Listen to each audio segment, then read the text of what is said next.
Hello， 大家好。今集想同大家介紹下喺大溫哥華地區裏面揸車5個冷知識同埋禮儀。呢啲禮儀同冷知識可能連教車師傅同埋考牌官都未必知道喎。先介紹一下我自己先。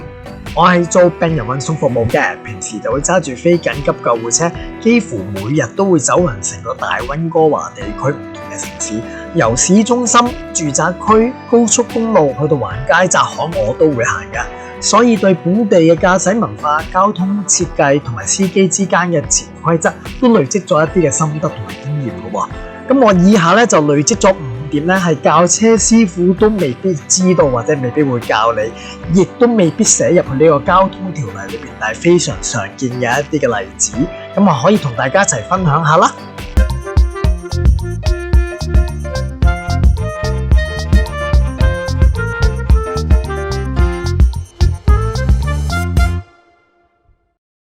好啦，係咪好心急想知道呢5個禮儀同埋冷知識係啲乜呢？我哋即刻去片啦。第一點，交通燈旁邊閃藍燈或者紫色燈，你有冇留意過有啲交通燈旁邊係安裝咗一個盒仔呢？當有救護車、消防車或者警車駛近嘅時候，咁嗰個盒仔上高就會有一個藍色或者紫色嘅燈會不停咁閃嘅。呢一個其實係緊急車輛優先信號系統嚟喎，即係話呢一個路口可能會即將被呢一個系統而改變，又或者係即將會有緊急車輛需要通過。對一般司機嚟講，見到呢個盒仔嘅藍燈或者紫燈閃動，最安全嘅做法梗係減速，提高警惕，留意下呢個路口嘅周圍，唔好仲淨係見到綠燈就係咁衝過去喎。喺北美洲揸車嘅文化裏邊，點樣多謝人哋讓路俾你呢？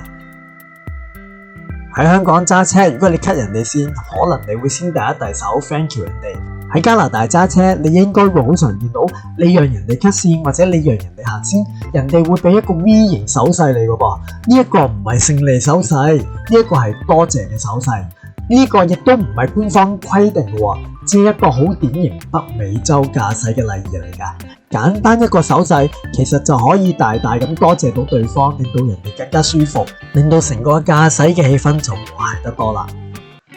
Four-way stop 大家就去得多啦。有冇見過一啲路口喺繁忙時間裏邊個 four-way stop 同一個出口係有左右兩條線嘅呢？遇到咁嘅情況，究竟邊部車行先啊？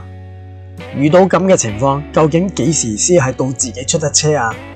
喺某啲繁忙地區嘅 four-way stop 路口，你可能會見到一個情況，就係同一個方向出口左右兩條線嘅車，基本上係可以一齊駛出嘅噃。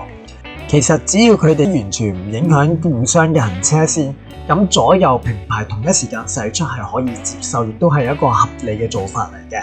但係前提係確定冇行人阻路啦，冇轉彎嘅衝突啦，大家亦都有默契冇搶位喎。咁即係話，如果左右兩條線一齊喺個 stop sign 裏邊出呢，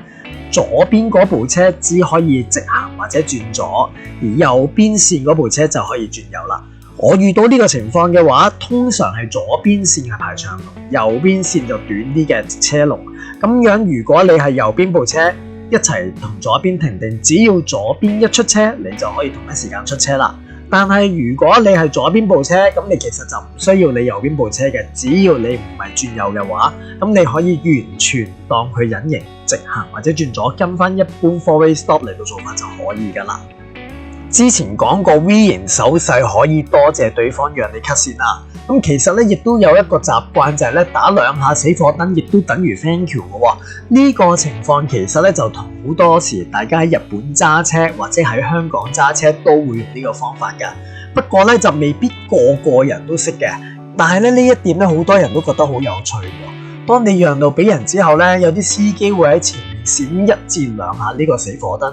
呢個唔係等於佢壞車喎，亦都唔係警告你，而係同你講一聲多謝你啊！特別喺夜晚或者高速公路嘅時候，呢個方式比揮手多謝 V 型手勢更加清晰㗎。第5點，一個常見嘅錯誤方法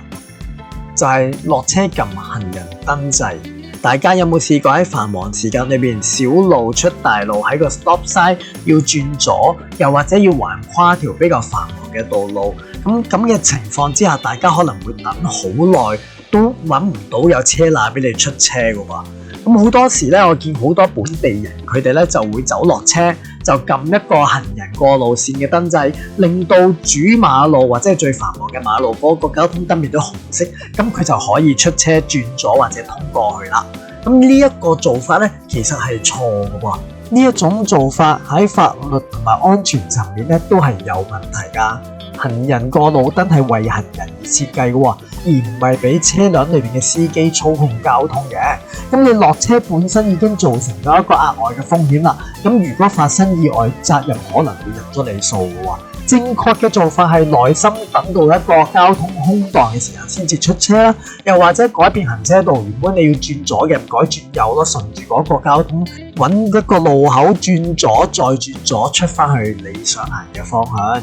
或者等到真係有行人要過馬路嘅時候，幫你撳嗰個掣，咁你咪可以順理成章咁轉出去個繁忙嘅馬路裏邊咯。好啦，一次過介紹咗5點，我諗連教車師傅都未必會教你嘅方法。其實喺加拿大揸車唔係淨係指跟足規矩就得㗎，仲有好多文化、默契同埋安全意識，大家要掌握㗎喎。